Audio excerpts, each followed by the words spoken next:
Japanese pilots laughed at the F6F Hellcat until it swept their Zeros from the sky. There is a sound that no Japanese pilot ever heard during the Second World War.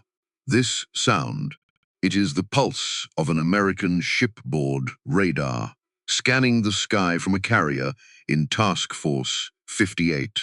It can detect aircraft from over 150 miles away. It feeds information to a fighter direction officer sitting in a darkened room below deck who tracks every incoming Japanese aircraft on a plotting board altitude, heading, speed, formation size, and radio's precise intercept vectors to F6F Hellcat pilots already climbing to position above, behind, and upsun of the approaching enemy. By the time a Japanese pilot sees a Hellcat, the Hellcat has known his exact position for 30 minutes. The Japanese pilot does not know this system exists. He does not know that the Hellcat he is about to fight was guided to him with surgical precision.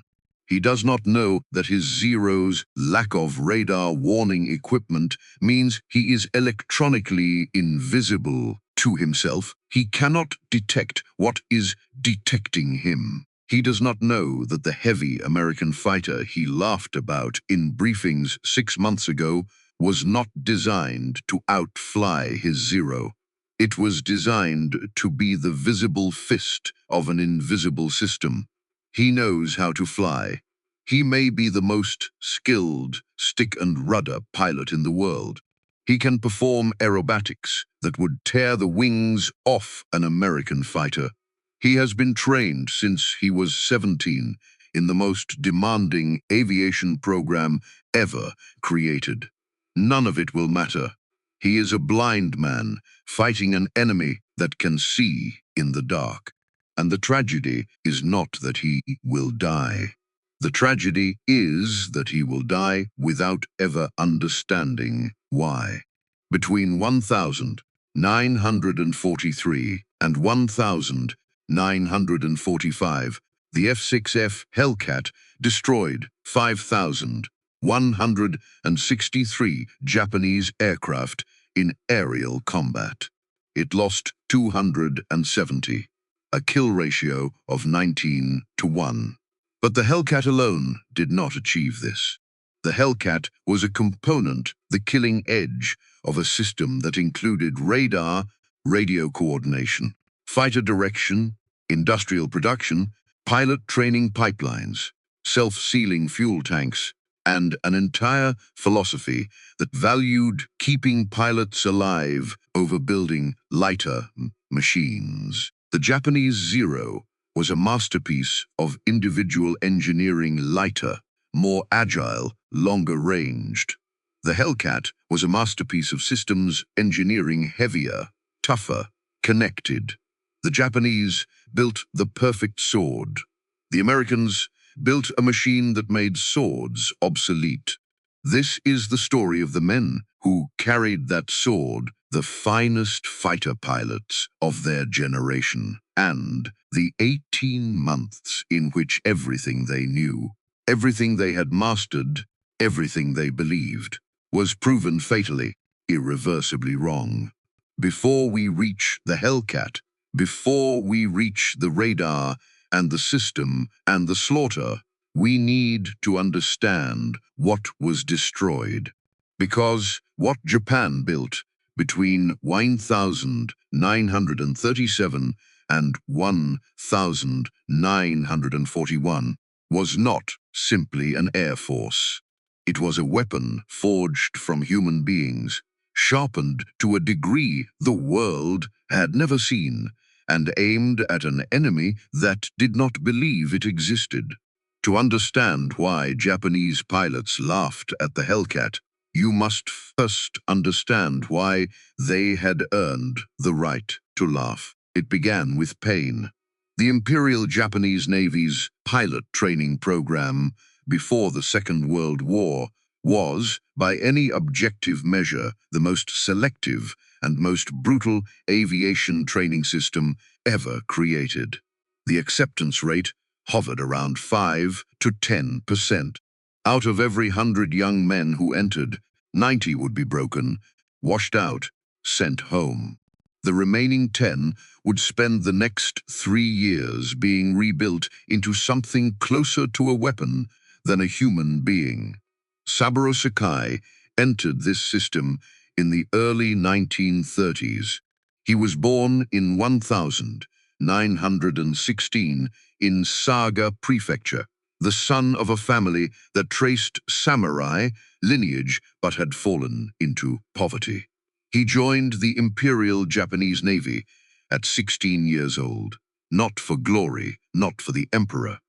He joined because he was hungry.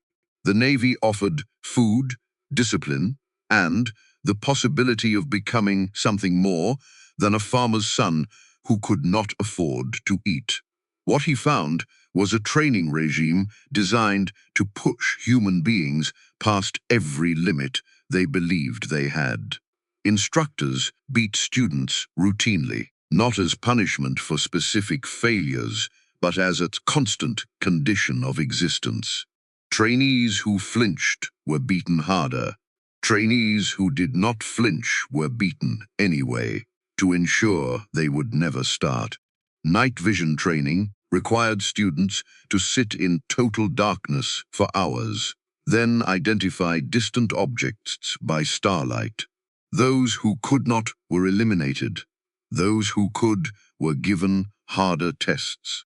By the time a pilot graduated, he had accumulated roughly 700 hours of flight time. He could perform aerobatics that most Western pilots would not attempt. He could fire accurately while pulling 5 Gs in a rolling turn. He could navigate by stars over open ocean, hold formation in zero visibility, and engage targets at deflection angles that required intuitive trigonometry faster than conscious thought. The system produced masterpieces. Sakai became one of them. Hiroyoshi Nishizawa became another. Nishizawa was born in 1920 in Nagano Prefecture. He was thin, quiet, physically unremarkable.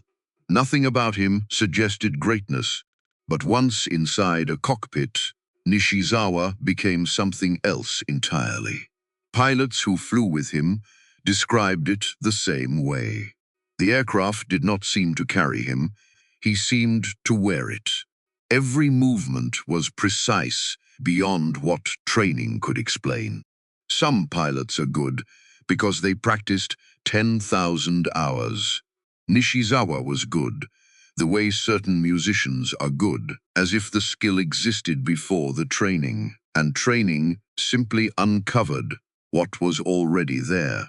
He would become Japan's highest-scoring ace, credited with an estimated 87 aerial victories, though the exact number can never be confirmed. Imperial Navy records were systematically destroyed in the final days of the war, and Japanese kill verification was less rigorous than Allied systems. What is certain is that his peers, men who were themselves among the finest fighter pilots alive, considered Nishizawa the best of them. They called him the Devil of Rabaul, not for cruelty, for what he could do in a Zero that no one else could replicate. But the pilots were only half of the equation. The other half was the machine they flew. In 1937, the Imperial Japanese Navy issued Specification 12C to the Mitsubishi Aircraft Company. The requirements read like a contradiction. Design a carrier-based fighter with the range of a bomber, the maneuverability of a biplane, the speed to outrun any fighter currently in service, and armament heavy enough to destroy anything it caught. Every aviation engineer who read the specification understood the same thing. This was impossible. You could not have range and maneuverability and speed simultaneously. Weight had to go somewhere.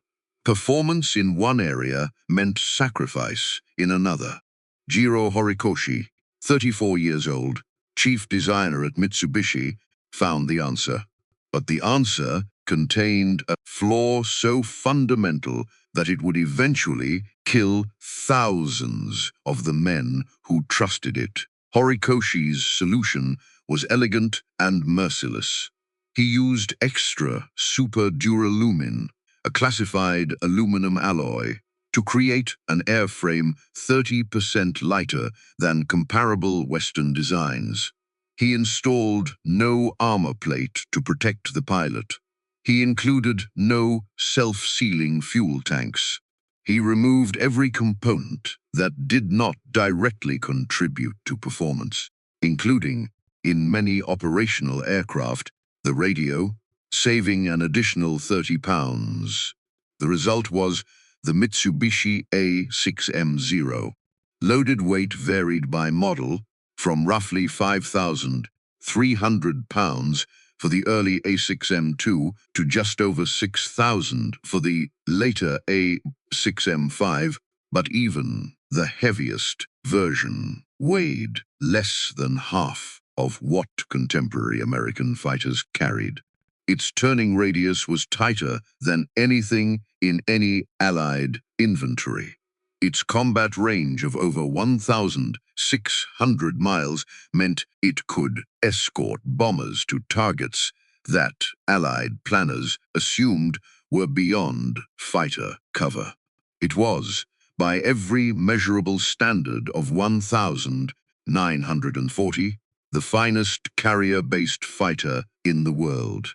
And it was a death trap, not immediately, not obviously.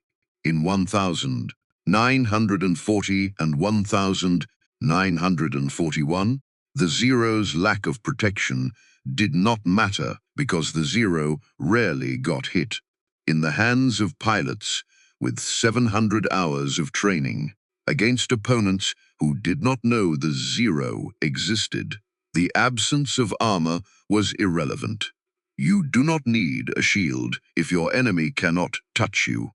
But Horikoshi knew something that the officers who issued Specification 12C did not ask about and did not want to hear. The Zero was designed for a short war, a fast, overwhelming strike, destruction of the enemy's will to fight within months, negotiated peace from a position of strength. No one asked Horikoshi what would happen if the war lasted years. No one asked what would happen if those irreplaceable 700-hour pilots started dying. No one asked because the entire Japanese war strategy was built on the assumption that the war would be short. The Zero was a blade designed for a duel. It was never meant for a siege. This was the crack in the steel, invisible in 1,941, fatal by 1,944, and no one, not Horikoshi, not the admirals, not the pilots, climbing into their cockpits on the morning of December 7th, understood how wide it would eventually split. At 7:48 a.m. on December 7th, 1941, 183 Japanese aircraft appeared over Pearl Harbor, Oahu. 45 of them were A6M2 Zeros providing fighter escort. What followed was not a battle. It was a demonstration. 29 Japanese aircraft were lost. More than 180 American aircraft were destroyed on the ground, and in the air, with over 150 more damaged beyond immediate repair. The Pacific Fleet's battleship row was shattered. In less than 2 hours, Japan had reshaped the Pacific balance of power. The Zero pilots returned to their carriers and reported virtually no aerial opposition worthy of the name. Then the Philippines. 7 Japanese aircraft lost. More than 100 American aircraft destroyed, most of them caught on the ground at Clark Field. The largest American air base in the Far East, neutralized within hours. Then Darwin, Australia. Fewer than 5 Japanese aircraft, lost against approximately 30 destroyed. Then the Dutch East Indies. The Royal Netherlands East Indies Army Air Force ceased to exist within days. Then the Indian Ocean. The British carrier HMS Hermes sunk. The Royal Navy's Eastern Fleet driven from the ocean. In every engagement, the same pattern. Zeros swept the sky clean. British Hurricanes, designed to fight Messerschmitts over England, were outmaneuvered and destroyed. American P-40 Warhawks were outclaimed and outrun.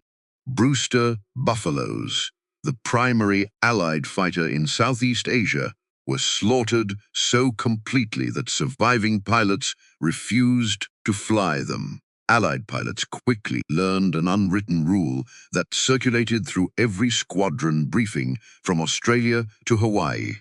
Never dogfight a Zero. Never try to turn with it. If a Zero gets on your tail, dive and run. If you cannot dive, pray. And in those first months, the Japanese pilots' confidence was not arrogance.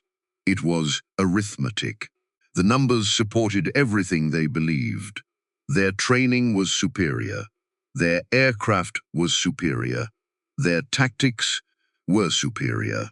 The results proved it beyond argument. Sakai, now flying from Rabaul, was adding victory after victory.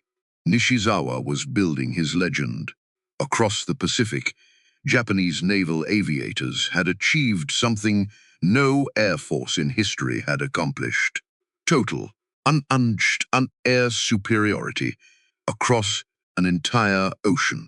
They were, in the first half of 1942, the best fighter pilots in the world, and they were already beginning to die faster than Japan could replace them. This is the part of the story that Japanese pilots did not see coming. Not the Hellcat. The Hellcat was still on Grumman's drawing board. What was already killing Japanese naval aviation was something quieter, less dramatic, and far more lethal than any American fighter: attrition. The Battle of Midway in June 1942 is remembered for the 4 Japanese carriers sunk. What is less remembered is the loss of over 100 experienced aviators, pilots and aircrew who could not be replaced in months or years or ever, because the training system that produced them was designed for quality, not quantity. Then came the Solomon Islands, Guadalcanal, the grinding air campaign over the Slot, over Henderson Field, over the waters where Japanese and American forces bled each other in daily combat through late 1942 and into 1943. Rabaul became a meat grinder. Japanese pilots flew mission after mission, covering enormous distances, fighting at the edge of their fuel range, engaging an enemy that was learning, adapting, and increasing in numbers with every passing month. The aces survived. The average pilots did not, and slowly, invisibly, the pool of experienced Japanese aviators began to drain. On August 7th, 1942, Saburo Sakai experienced this reality in the most personal way possible. Over Guadalcanal, attacking what he believed was a formation of F6F Wildcats, but was actually a group of SBD Dauntless Dive Bombers. A rear gunner's 7.6 2mm bullet punched through his cockpit canopy. The bullet struck him in the head. He lost sight in his right eye instantly. The left side of his body went temporarily paralyzed. What Sakai did next entered aviation legend. Half-blind, half-paralyzed, bleeding, drifting in and out of consciousness, he flew his damaged Zero over 1,040 kilometers back to Rabaul. 4 hours and 40 minutes, across open ocean, navigating by instinct because he could barely see his instruments. He landed the aircraft, collapsed on the runway, and was evacuated to Japan for surgery. Sakai survived, but his story illuminated the catastrophe unfolding beneath the surface of Japanese naval aviation. For every Sakai who made it back, 10 pilots did not. And the system that was supposed to produce their replacements, that 5% acceptance program, that 3-year forging process, could not be compressed. You cannot mass produce a samurai. By early 1943, new Japanese naval pilots were arriving at frontline units with 300 hours of flight time instead of 700. By mid-1943, 200 hours. Fuel shortages meant training increasingly took place in gliders instead of powered aircraft. Gunnery practice was reduced to 50 rounds per pilot. Night flying, instrument navigation, radio procedures all eliminated to rush bodies into cockpits. The hands holding the blade were growing weaker, and the enemy the blade was designed to fight was about to change completely. There is a secret buried in this story, a secret that Japanese pilots carried into combat without knowing it existed.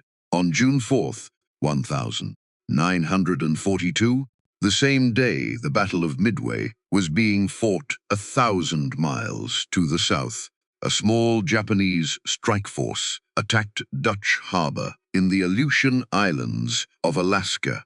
Among the attacking aircraft was an A6M Zero flown by Petty Officer Tadayoshi Koga. He was 20 years old. Anti-aircraft fire from the American garrison hit Koga's Zero, severing an oil line. Losing pressure, Koga made the decision to attempt an emergency landing on Akutan Island, a desolate outcrop east of Dutch harbor. Japanese reconnaissance had previously identified a flat, grassy area on Akutan as a potential emergency landing site. The flat, grassy area was a bog. Koga's landing gear sank into the marsh on contact. The Zero flipped onto its back. The impact broke Koga's neck. He died instantly. His aircraft, however, remained almost completely intact. Inverted, half buried in mud, but structurally whole. For 5 weeks, the Zero lay there, unseen. On July 10th, 1942, a United States Navy patrol discovered it. The aircraft was carefully extracted, shipped to Naval Air Station, North Island, in San Diego, repaired, and flown in a comprehensive test program, beginning in September 1942. The test results confirmed everything that Allied combat pilots had suspected, but could not prove. The Zero was extraordinarily maneuverable at low and medium speeds, but above 370 kilometers per hour, its control surfaces stiffened dramatically. The ailerons became so heavy that rolling to the right was nearly impossible.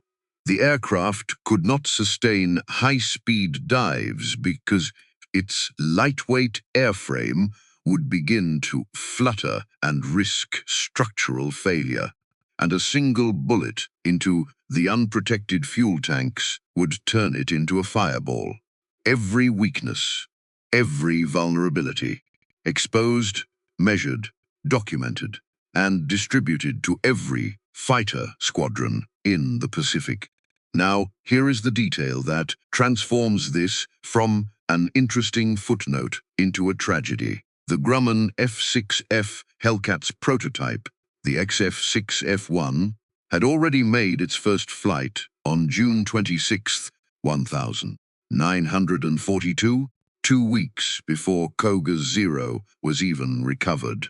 Grumman's engineers had begun designing the Hellcat based on combat reports from F4F Wildcat pilots, not from the captured Zero. The Hellcat was not born from the Akutan aircraft, but the Akutan Zero's test data arrived at exactly the right moment. It confirmed Grumman's design decisions and drove the critical upgrade from the original Wright R2000 600 engine to the vastly more powerful Pratt & Whitney R2000 800 double wasp, producing 2,000 horsepower for the production F6F3 variant. The data told Grumman precisely what the Hellcat needed to be. Not more maneuverable than the Zero. That was unnecessary. Faster in a dive, faster in a climb, able to absorb punishment that would destroy its opponent, able to protect its pilot where the Zero deliberately chose not to. The Hellcat weighed 12,186 pounds loaded. It carried 212 pounds of armor plate around the pilot and another 110 pounds protecting the oil system. It had self-sealing fuel tanks that could absorb dozens of hits without catching fire. It mounted 6 Browning M2 0.5 caliber machine guns with 400 rounds per gun. Its Pratt & Whitney R2000 800 double wasp, an 18-cylinder radial engine, gave it a top speed of 380 miles per hour and a climb rate of more than 3,000 feet per minute. Grumman built it to withstand structural loads that would tear a Zero apart. Pilots called the company the Iron Works because nothing Grumman manufactured ever seemed to break.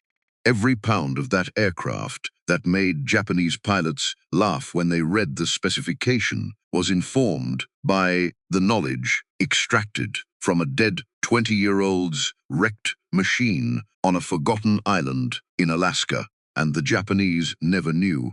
Throughout the entire war, Japanese intelligence never discovered that the Americans had recovered and tested Koga's Zero.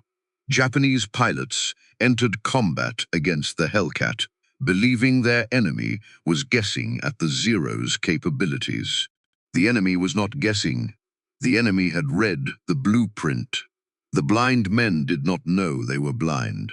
Tadayoshi Koga died in a bog on an island most people cannot find on a map.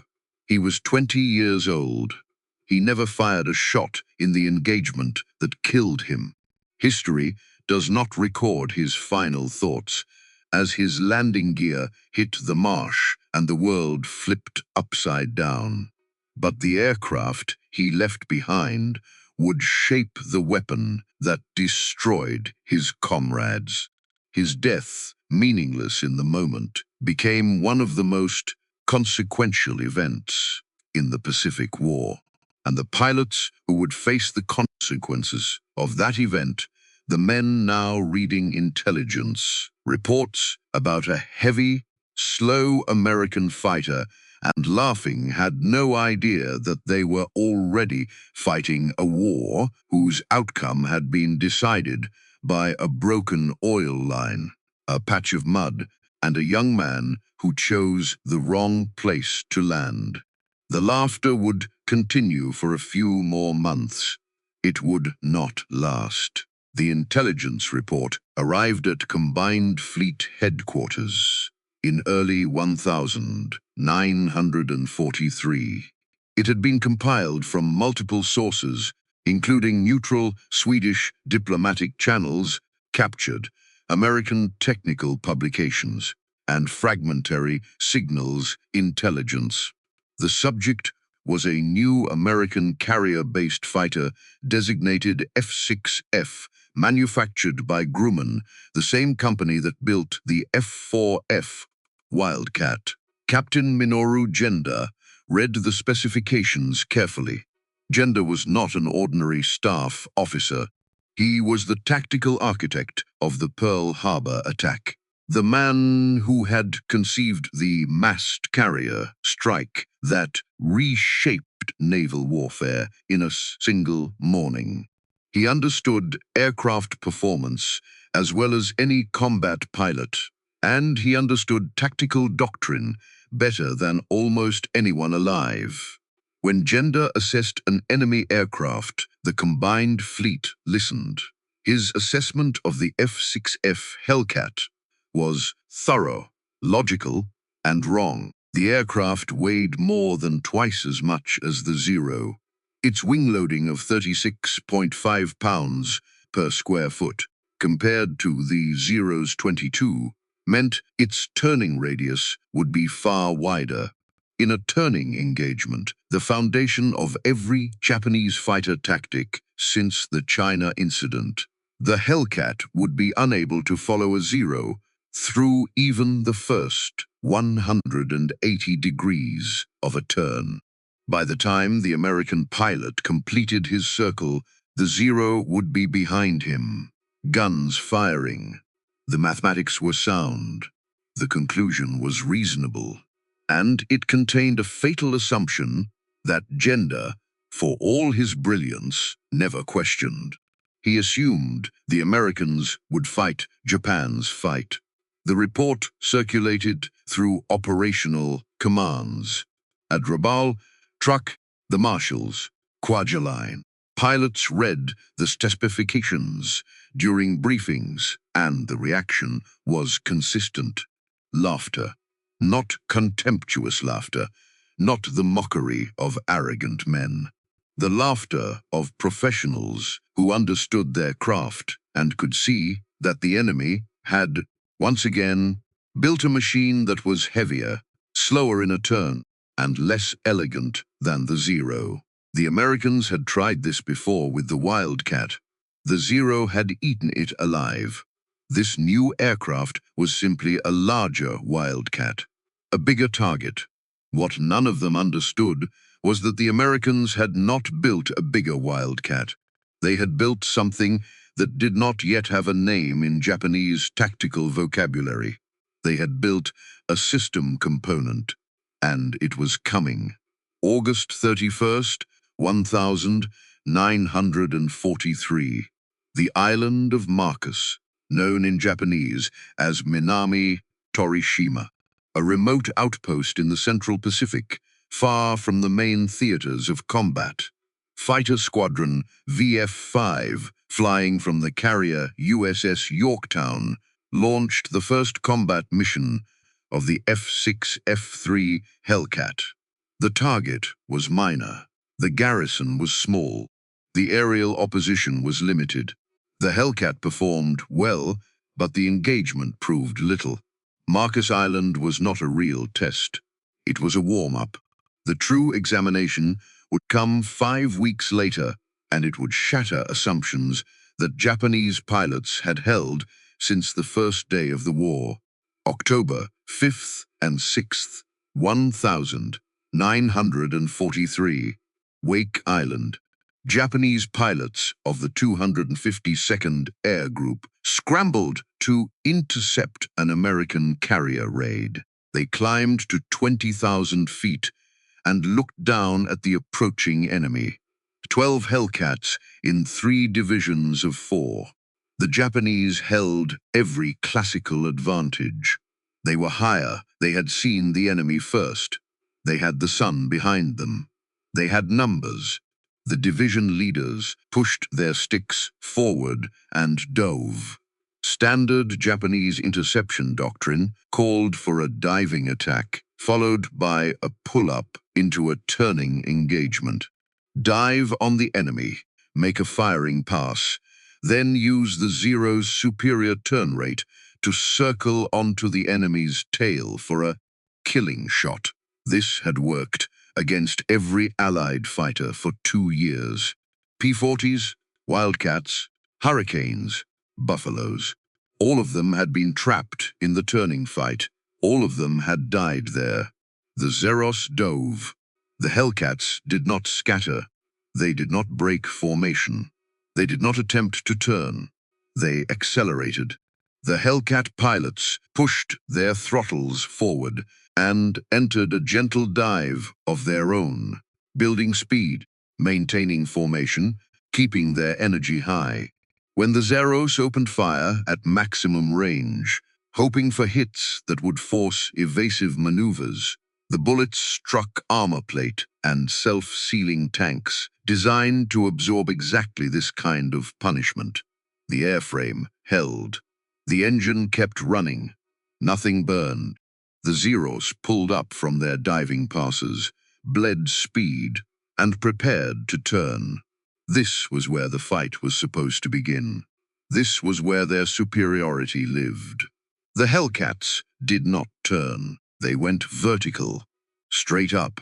2,000 horsepower drove each Hellcat skyward, while the Zeros attempted to follow on engines producing barely half that power.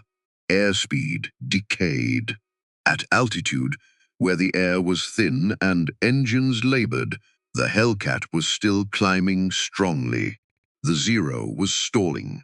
The Hellcats reached altitude, rolled over, and came down. They came down fast, faster than any aircraft the Japanese pilots had ever fought. The Hellcat's weight, the very thing that Japanese intelligence had called a weakness, became a weapon. Mass multiplied by gravity equaled speed. Speed equaled energy. Energy equaled the ability to choose when to fight, how to fight, and whether to fight at all. 6 machine guns fired. The volume of fire was not a stream. It was a wall. The engagement lasted minutes. 8 Zeros were shot down. No Hellcats were lost. Japanese pilots who survived and returned to base wrote after-action reports that shared a common theme. The enemy did not fight as expected. They refused to turn. They refused to engage at our level. They attacked from above, fired, and climbed away before we could react. Our tactics were ineffective. These reports arrived at headquarters and were read with concern, but not alarm. Wake Island was a minor engagement. Perhaps the Americans had been lucky. Perhaps these particular Japanese pilots had been inexperienced. Perhaps the next encounter would be different. It would not be different. It would be worse, and then worse again, and again, and again, until there was nothing left. November 1943. The Gilbert Islands. Operation Galvanic. The American invasion of Tarawa and Makin. For the first time in the war, F6F Hellcats flew in large numbers as the primary fleet defense fighter. And for the first time, Japanese pilots experienced not an isolated engagement, but a sustained campaign against an enemy that operated according to principles they had never encountered. The Hellcats worked in pairs, always pairs, one high, one low. While a Japanese pilot engaged the low Hellcat, the high one was already dropping onto his tail. When the Japanese pilot broke to evade, the low Hellcat climbed back to altitude, and the cycle reversed. There was no moment of individual combat, no opportunity for the dueling, swirling dogfight where Zero pilots excelled. Every engagement was 2 against 1, coordinated by radio, executed with mechanical precision. Radio. That was the detail that haunted Japanese survivors more than the armor or the engine or the guns. Japanese aircraft, in pursuit of weight savings, had often flown without radios, or with radios so unreliable that pilots ignored them. Communication in combat relied on hand signals, wing waggling, and pre-arranged visual cues. Each pilot fought his own battle, making his own decisions, relying on his own skill. Hellcat pilots talked constantly, not casual chatter. Controlled procedural communication, directed by fighter direction officers aboard the carriers. These officers, watching radar screens that showed every aircraft within 150 miles, vectored Hellcat divisions to intercept incoming Japanese formations with the precision of a chess player moving pieces. The Hellcats arrived at the right altitude, at the right angle, at the right time, every time. Japanese pilots could not understand how the Americans always seemed to know where they were, how the Hellcats were always above them, always positioned perfectly, always appearing from the direction of the sun. It felt like fighting an enemy that could see through walls. They could. The walls were made of radar waves, and no Japanese pilot in 1943 had any concept of what that meant. The old world, the world where a fighter pilot's skill and his aircraft's agility decided who lived and who died, was ending. A new world was being built, and it was built from radar returns, radio frequencies, plotting boards, and an aircraft designed from the ground up to be a node in this network. The Zero was not designed to be a node. The Zero was designed to be a warrior alone in the sky. By December 1943, that was no longer enough. Far from the front lines, in Japan itself, the catastrophe was accelerating from two directions simultaneously. At training bases across the homeland, the production of replacement pilots had become a conveyor belt with no quality control and no time. Before the war, a Japanese naval aviator trained for 3 years and entered combat with 700 hours of flight time. By early 1944, new pilots were arriving at frontline squadrons with 200 to 300 hours. Many had never fired their guns at an airborne target. Fuel shortages meant training increasingly took place in gliders. Pilots were learning to fly fighters by flying aircraft without engines. The contrast with the American system was devastating. American naval aviators arrived in the Pacific with a minimum of 300 hours, including 50 hours in the actual aircraft they would fly in combat. They had fired thousands of practice rounds. They had practiced carrier landings until the procedure was automatic. And critically, American pilots who were shot down and survived were recovered, returned to the training pipeline as instructors, and their experience was fed back into the system. The system learned from every engagement. Japanese pilots who were shot down died.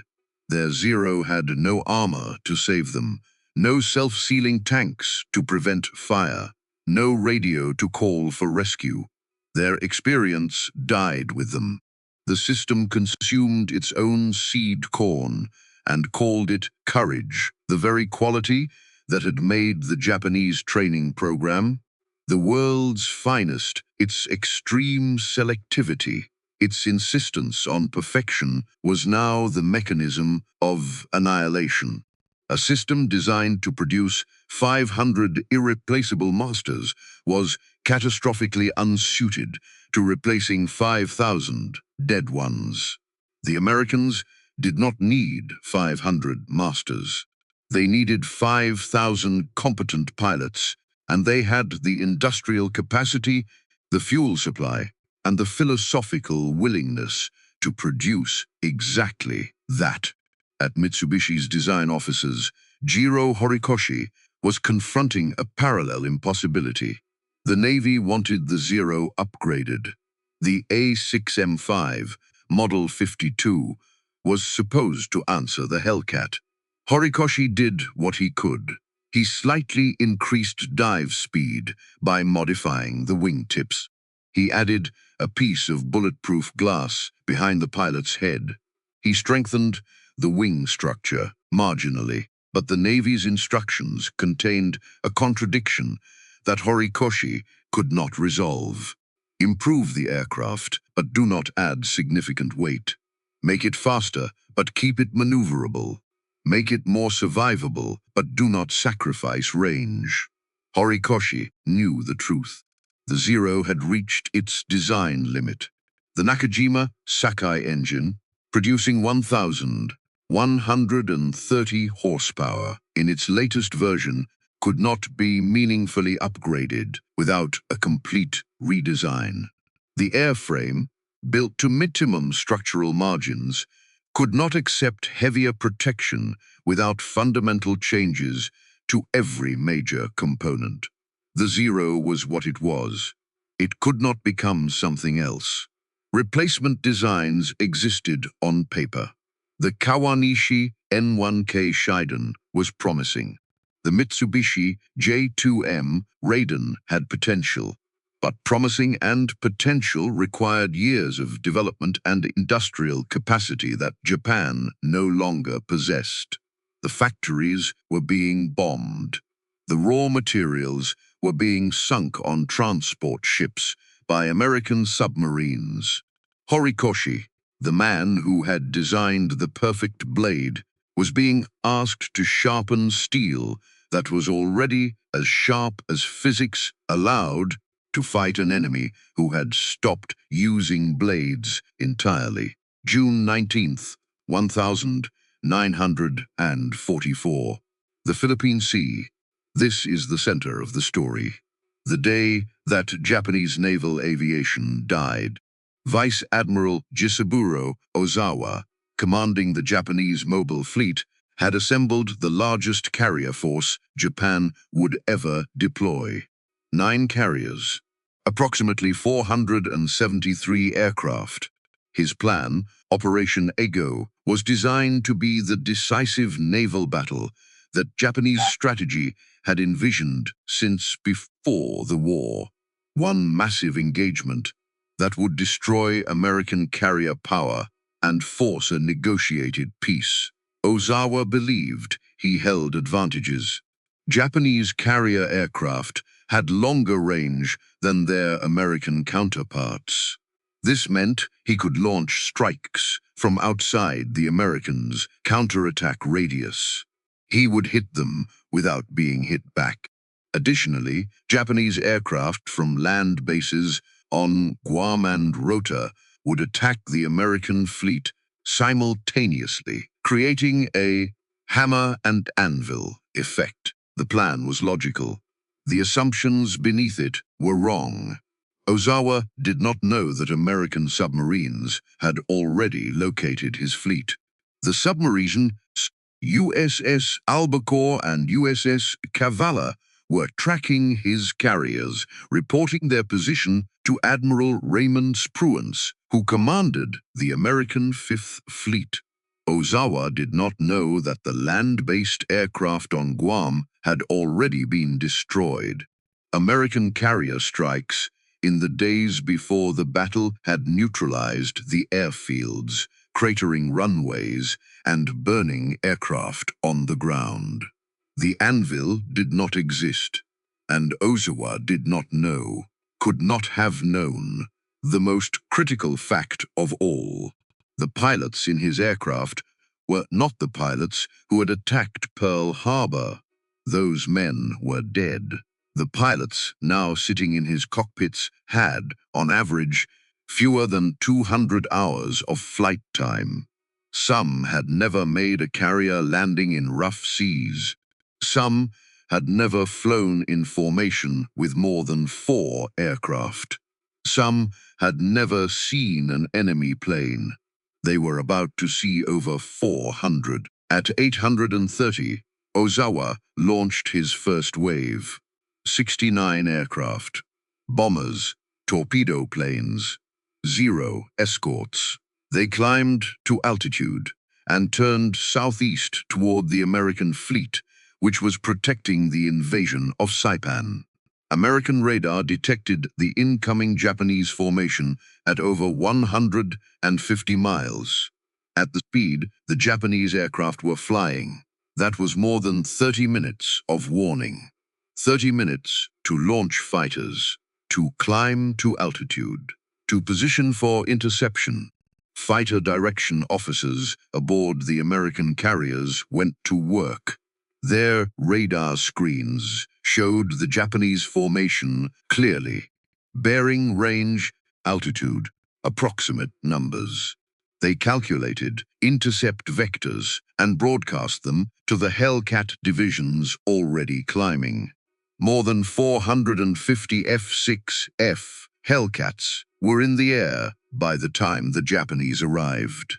They were stacked in layers between 20,000 and 30,000 feet. They had the sun behind them. They had altitude. They had position. They had 30 minutes to prepare. The Japanese had nothing but their aircraft, their training, and their courage. The first wave was annihilated. 42 of the 69 aircraft were destroyed. Young pilots, some on their first combat mission, found themselves attacked from above by aircraft they could not outrun, could not outclimb, and could not damage. Their bullets struck armor and self-sealing tanks. American bullets struck unprotected fuel lines and aluminum skin, stretched to minimum thickness by a design philosophy that had traded their lives for performance. Oza launched a second wave. 130 aircraft, Hellcats intercepted, 97 destroyed. A third wave, 47 aircraft, 27 destroyed. A fourth wave, 82 aircraft. Many became disoriented, unable to find the American fleet, unable to navigate back to their carriers. Those who did find the fleet were intercepted and destroyed. Those who tried to land on Guam found the runways cratered and Hellcats circling above, waiting. Lieutenant Junior Grade Alex Vrasio, 25 years old, a pilot from VF-16 aboard the carrier USS Lexington, intercepted a formation of Yokosuka D-4Y Judy dive bombers during the first wave. In approximately 8 minutes, Vrasiu shot down 6 of them.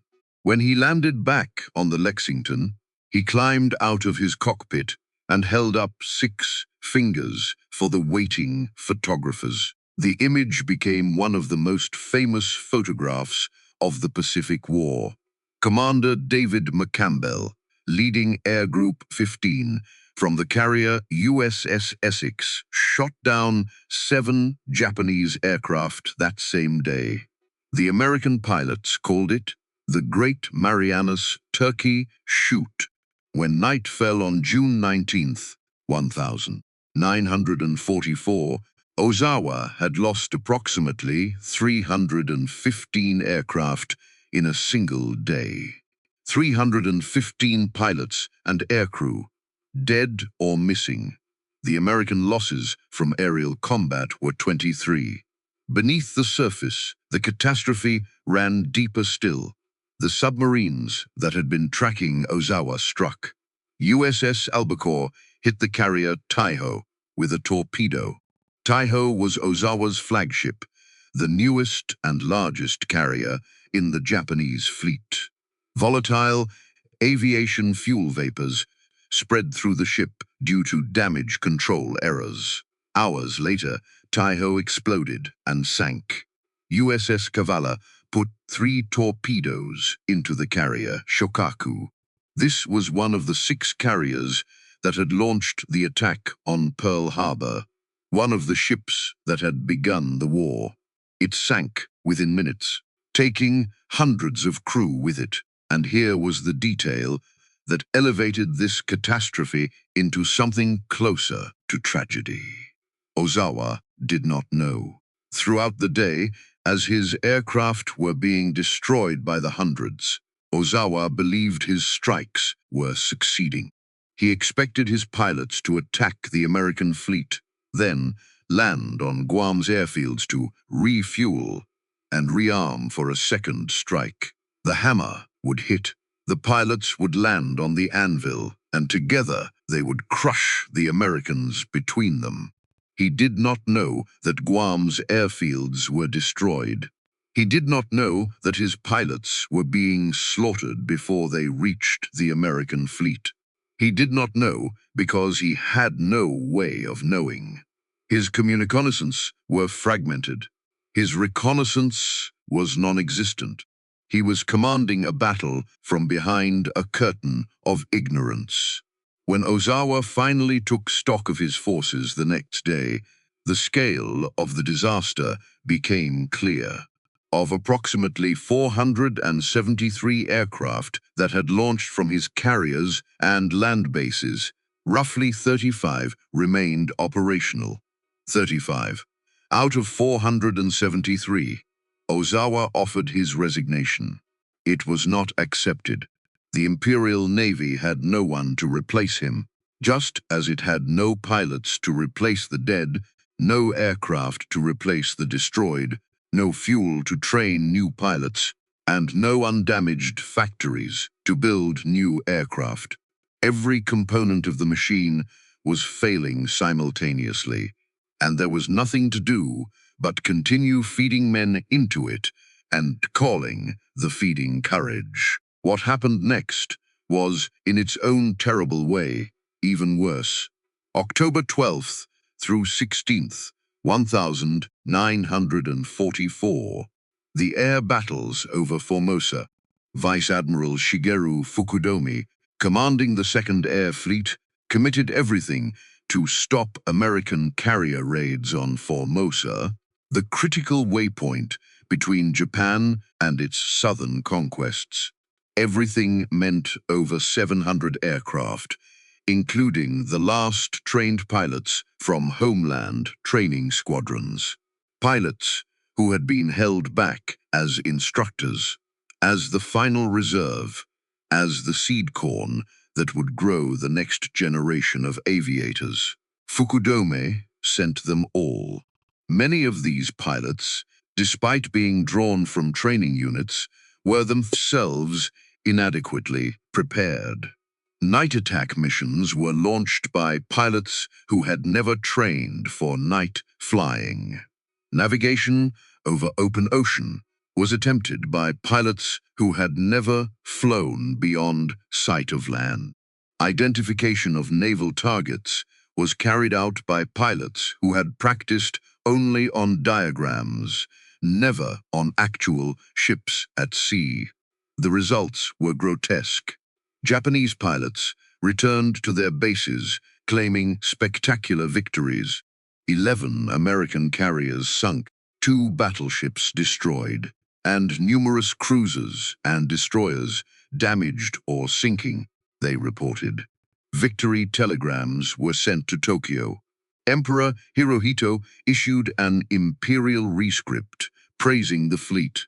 Celebrations erupted across Japan. Newspapers printed banner headlines. None of it was true. The young pilots, attacking at night in poor weather with minimal training, had mistaken moonlight reflecting off ocean swells for the wakes of warships. They had dropped bombs and torpedoes on empty sea. They had strafed whitecaps and reported them as burning carriers. Some had attacked the same small vessels multiple times, each pilot counting a separate kill. Actual American losses from the entire four-day battle were 89 aircraft. No ships were sunk. Japanese losses were 329 aircraft, and nearly every remaining experienced pilot. When the truth emerged, when gun camera footage was developed, and returning pilots were debriefed carefully enough for the fantasy to collapse, the shock at Imperial General Headquarters was profound. Not merely because the victory was false, but because the pilots' reports revealed the depth of their incompetence.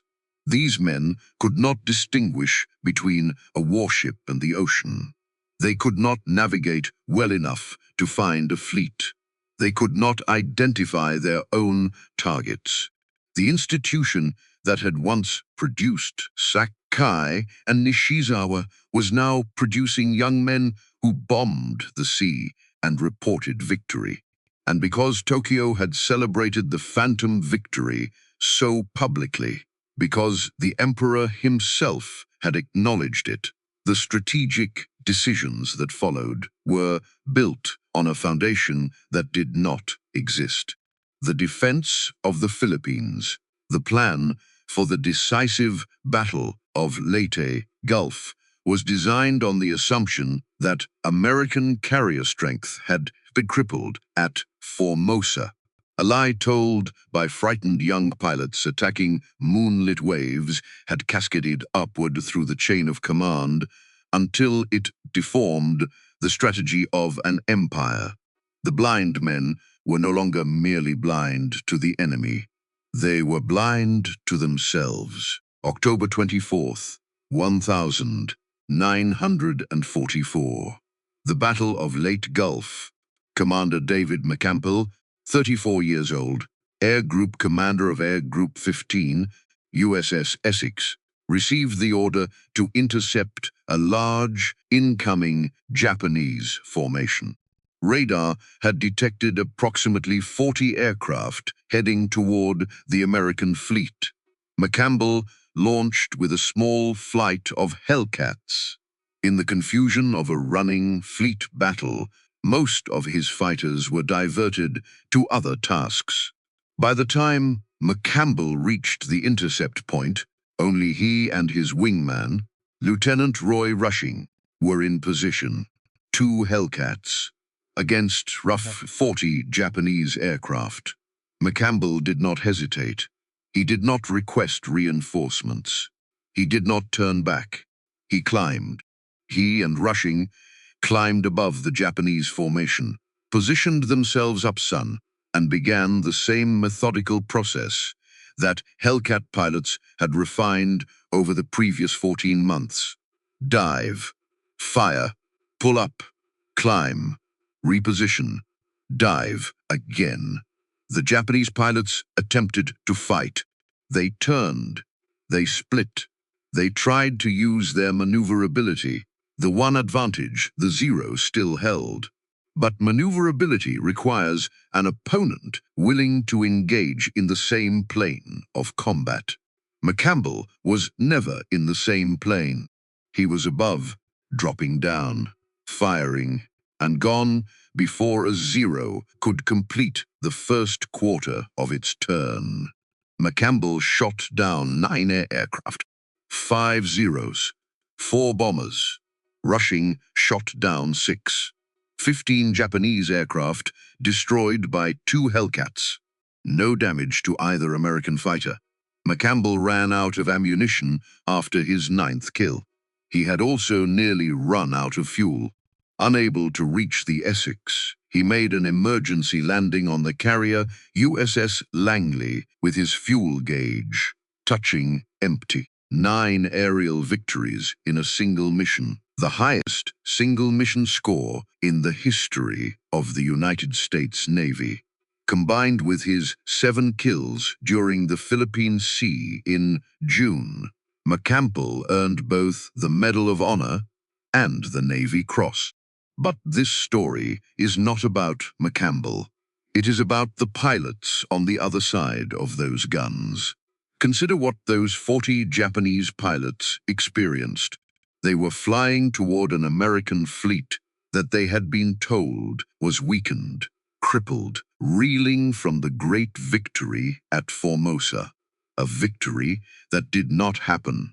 They were flying aircraft that their leaders still insisted were the finest night fighters in the world. And then 2 of those heavy, slow American fighters killed 15 of them without taking a single hit. 40 against 2, and the 2 won without being scratched. There is a moment in any conflict where the losing side transitions from fighting to survive to simply waiting to die. For Japanese naval aviation, October 24th, 1944 was that moment. The last possible illusion was stripped away.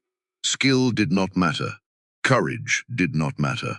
Numbers did not matter. The system on the other side could not be defeated by individual men in individual aircraft. No matter how many there were, no matter how bravely they flew, McCampbell was not a superhero. He was a competent pilot in a well-designed aircraft, connected to a well-built system. That was the point. That was the horror. The system did not depend on individual genius. It produced reliable, repeatable destruction through standardized excellence. Japan's system depended entirely on individual genius, and individual genius was dying at a rate of 19-1. The men still holding blades had nowhere left to go except into the fire. On October 25th, 1944, the day after McCampbell's 9-kill mission over Leyte Gulf, a small formation of Japanese aircraft launched from Mabalacat Airfield on the island of Luzon. 5 A6M Zeros, each carrying a 250-kilogram bomb bolted to its belly.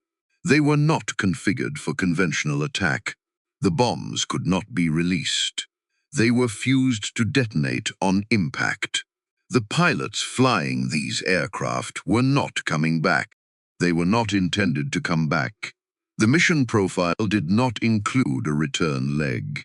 This was the Shikishima unit, the first officially organized kamikaze strike force, and the man chosen to lead it was Lieutenant Junior Grade Yukio Seki.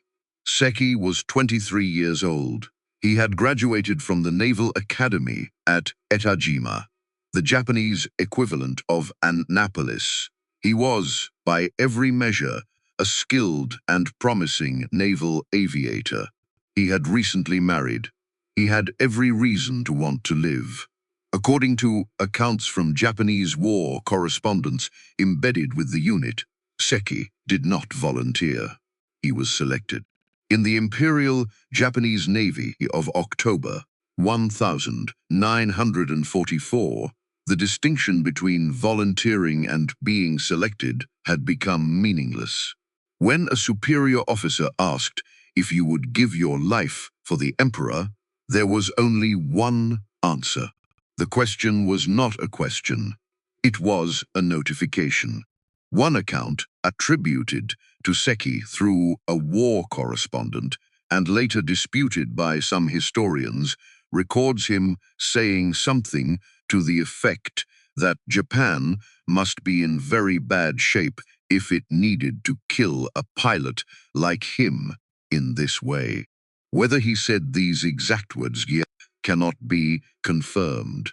What can be confirmed is that he climbed into his Zero on the morning of October 25th, flew toward the American escort carrier fleet off Samar, and dove his aircraft into the flight deck of the USS St. Lo. The St. Lo exploded and sank. Seki was dead. He was 23. flying escort above the Shikishima unit that morning, protecting the kamikaze Zeros from American interceptors. Long enough for them to reach their targets was Hiroyoshi Nishizawa, the devil of Rabaul, Japan's greatest ace, the man who had flown the Zero as if it were part of his body, who had destroyed an estimated 87 Allied aircraft across 3 years of combat, who had survived engagements that killed every pilot around him, who had become a legend among men who were themselves legends. Nishizawa shot down at least 2 American aircraft during the escort mission. They were among his final aerial victories. He performed his duty. He kept the kamikaze pilots alive, and long enough to reach their targets, and he returned to Mabalakat. The next morning, October 26th, 1944, Nishizawa needed to fly from Mabalakat to Cebu to pick up a replacement Zero. There were no fighters available for the transfer. He boarded a transport aircraft as a passenger. No weapons, no cockpit, no control column in his hands. Somewhere over the Philippines, American fighters intercepted the transport. The accounts differ on exactly which unit made the attack. What does not differ is the outcome. The transport was shot down. Everyone aboard was killed. Hiroyoshi Nishizawa, the finest fighter pilot Japan ever produced, died sitting in the fuselage of a cargo plane. He did not have his hands on the controls. He could not maneuver. He could not fight. He could not use the skills that had kept him alive through 3 years of the most intense aerial combat in history. He was 24 years old. The day before, he had shot down 2 American fighters. The day after, he was dead, killed while sitting helpless in a chair, staring at the wall of a transport plane, listening to the sound of machine gun fire tearing through aluminum, unable to do anything at all. There is no more complete symbol of what happened to Japanese naval aviation than the death of Nishizawa, the greatest swordsman in the world, killed not in a duel, but while walking unarmed down a road. His skill irrelevant, his legend meaningless, his death indistinguishable from that of the lowliest rear area clerk who happened to be on the same flight. The system had reduced the individual to nothing, and the individual had been everything Japan had. Vice Admiral Takejiro Onishi understood this with perfect clarity. Onishi was 53 years old in October 1944. He was the commander of the 1st F Fleet in the Philippines, and by the time he arrived at his command, the 1st Air Fleet existed largely on paper. He had approximately 100 operational aircraft and almost no experienced pilots. Against him, the American fleet deployed hundreds of Hellcats, supported by radar, fighter direction, and a pilot training pipeline that was producing thousands of new aviators every month. Onishi's pilots could not compete. This was not a matter of spirit. This was not a matter of courage. This was arithmetic, and the arithmetic was final. Onishi's solution was not born from madness or fanaticism. It was born from the cold, clean logic of a man who had run out of alternatives. If a Zero engages an American carrier conventionally, attempting to drop a bomb and escape, Hellcats will destroy it before it reaches the target. The pilot will die, and the carrier will be untouched. If the same Zero does not attempt to escape, but instead flies directly into the carrier, the probability of hitting the target increases to perhaps 1 in 4. The pilot still dies, but now his death accomplishes something. The pilot dies either way. That was the sentence at the core of Onishi's calculation. The only variable was whether his death would damage the enemy. This was what the Hellcat had done to Japanese naval aviation. It had made conventional air combat a form of suicide that accomplished nothing. Kamikaze was a form of suicide that accomplished something. The logic was unbearable and unassailable. By November 1944, pilots were being recruited for kamikaze duty with 40 to 50 hours of flight time. They received approximately 1 week of additional instruction focused on takeoff, basic navigation to a target area, and the final diving approach. They did not need to learn how to land. They did not need to learn how to dogfight. They did not need to learn how to survive. Sakai was watching. Saburo Sakai had returned to combat duty in 1944, assigned to the Yokosuka Air Group, flying with one functioning eye, carrying a body that had never fully recovered from the wounds he suffered over Guadalcanal 2 years earlier. He was one of the last surviving aces from the opening months of the war. Most of the others were dead. Nishizawa was dead. The pilots Sakai had trained beside, fought beside, celebrated with after victories, and mourned after losses, were gone. In their place were children. Sakai watched teenage pilots arrive at forward bases with training so abbreviated that some of them had difficulty starting their engines without assistance. He watched them attempt formation flying and fail. He watched them take off on combat missions, knowing with the certainty of a man who had spent 3 years in combat that they would not return, not because they lacked courage. They had more courage than Sakai could comprehend. The willingness to climb into an aircraft and fly towards certain death, knowing that your skills were inadequate, knowing that the aircraft you flew was obsolete, knowing that the enemy was better in every measurable way, required a kind of bravery that defied understanding.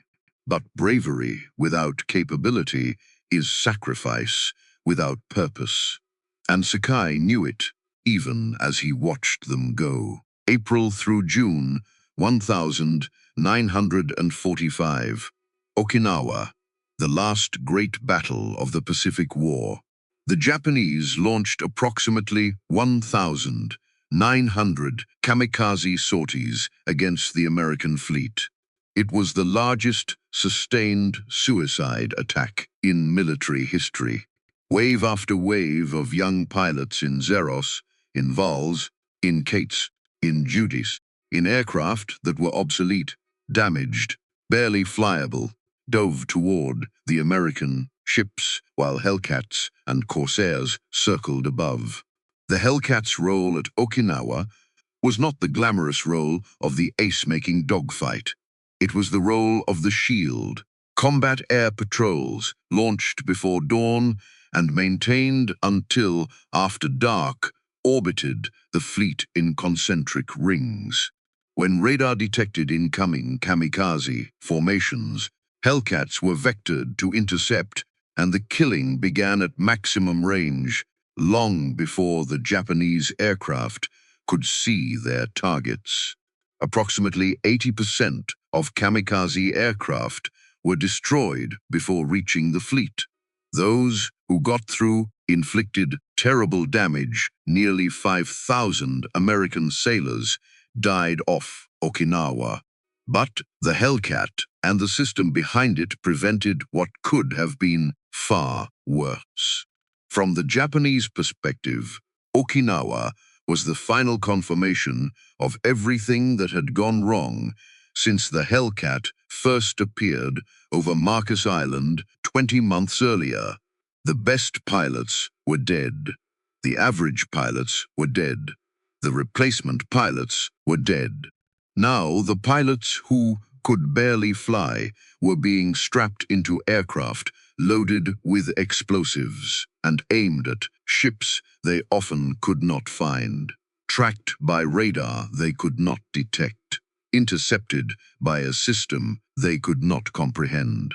On August 15th, 1945, Emperor Hirohito broadcasts the imperial rescript on the termination of the war.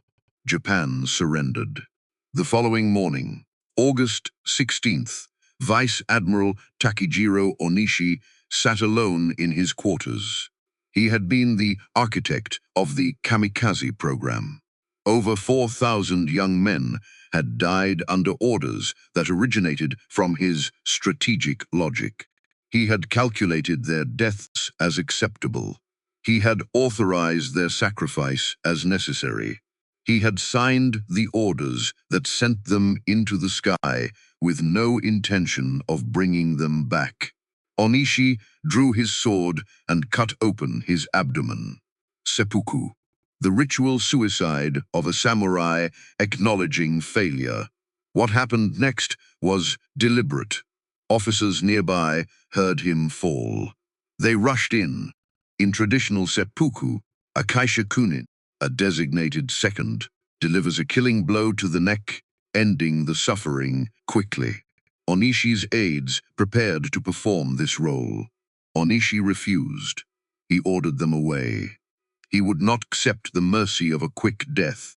He lay on the floor of his quarters with his abdomen opened, bleeding, in agony that is difficult to describe and impossible to imagine, and he refused to let anyone end it. He died 15 hours later. 15 hours of conscious suffering, chosen deliberately, refused all relief. His suicide note, addressed to the spirits of the kamikaze pilots, asked their forgiveness. He apologized to the young men he had sent to die. He apologized to their families. He expressed his hope that their sacrifice, and now his own, would contribute to the future peace and prosperity of Japan. There is something in Onishi's death that resists easy interpretation. It was not heroic. It was not redemptive. 15 hours of self-inflicted agony does not undo 4,000 deaths. But it was the act of a man who understood the full weight of what he had done, who refused to escape that weight through a quick blade, and who chose instead to experience, in his own body, some fraction of the suffering he had prescribed for others. Onishi was the last casualty of the philosophy that the Hellcat had destroyed. The philosophy that said a pilot's death was acceptable if it served the mission. The philosophy that said human beings were ammunition to be expended. The philosophy that had built the most beautiful fighter aircraft of its generation and forgotten to protect the men who flew it. Onishi applied that philosophy to himself one final time, and it killed him the way it had killed all the others. Slowly, painfully, and without mercy, the F6F Hellcat destroyed 5,163 enemy aircraft in aerial combat. It lost 270. Grumman produced 12,275 of them in 30 months at peak output, completing one every hour at the Bethpage, New York factory. In 1944, the United States produced over 96,000 aircraft of all types. Japan produced fewer than 28,305. American pilots became aces while flying the Hellcat. The aircraft accounted for approximately 75% of all United States Navy air-to-air victories in the Pacific War. Of the approximately 18,000 naval aviators who served the Imperial Japanese Navy during the Second World War, fewer than 100 combat-capable pilots remained by August 1945. These numbers do not need interpretation. They tell their own story. Jiro Horikoshi, the designer of the Zero, survived the war. He studied the Hellcat extensively afterward. His conclusion, written in the measured language of an engineer, confronting the limits of his own creation, was devastating in its simplicity. We designed an aircraft for 1,941. They designed an aircraft system for 1,945. While we were perfecting the sword, they were building the industrial age. David McCampbell, the Navy's ace of aces, with 34 confirmed aerial victories, received the Medal of Honor from President Franklin Roosevelt. He continued his naval career after the war, retiring as a captain. He died on June 30th, 1996, at the age of 86. Saburo Sakai survived the war with 64 victories, credited by Japanese sources, though Western historians have documented a significantly lower number of individually confirmed kills. The discrepancy did not matter to Sakai. He had stopped counting long before the war ended. After the surrender, Sakai became something none of his wartime comrades would have predicted. He became a pacifist. He wrote memoirs not to glorify his combat record, but to bear witness to what he had seen: the waste, the pointless death, the young pilots who climbed into cockpits knowing they would never land again. He participated in reconciliations events with American veterans. He met men who had been trying to kill him and shook their hands and meant it. Sakai carried something with him for the rest of his life that medals and victory tallies could not touch. He carried the faces of the young pilots he could not save, the ones with 100 hours and no gunnery practice, the ones who lasted 7 minutes in their first combat, the ones who were sent to die not because their country demanded sacrifice, but because their country's system had failed so completely that sacrifice was all it had left to offer. He died on September 22nd, 2000, at the age of 84. He died in his own country, in his own bed, in a nation that had risen from the ashes of the war to become one of the wealthiest and most peaceful societies on earth. He died an old man, which was itself a kind of miracle, because almost everyone he had known in those years in the sky had not. In the opening of this story, a Japanese pilot sat in the cockpit of an A6M Zero over the Philippine Sea on June 19th, 1944. He was 20 years old. He had 180 hours of flight training. He had been told the Zero was the greatest fighter in the world. He had been told the Americans built heavy, clumsy machines. He died in 3 seconds. He never saw what killed him. 3 years before that day, the men who had trained him, the men whose legacy he was supposed to carry, the men who had swept the Pacific clean from Pearl Harbor to the Indian Ocean, had read an intelligence report about a new American fighter. Twice the weight of a Zero, built like a bomber, slow in a turn, heavy as sin. They had laughed. They laughed because every metric they trusted Every number they understood, every lesson their experience had taught them, told them this aircraft was inferior. And by the measurements of the war they had been fighting, they were right. But the Americans did not send the Hellcat to fight the old war. They sent it to fight a new one, a war where the individual pilot's skill was multiplied by technology, and the individual aircraft's weakness was compensated by everything around it.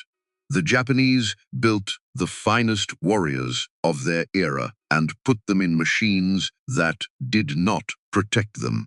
The Americans built adequate warriors and put them in machines that made them lethal and brought them home alive. When the war of attrition ground on, year after year, the nation that protected its pilots had pilots left.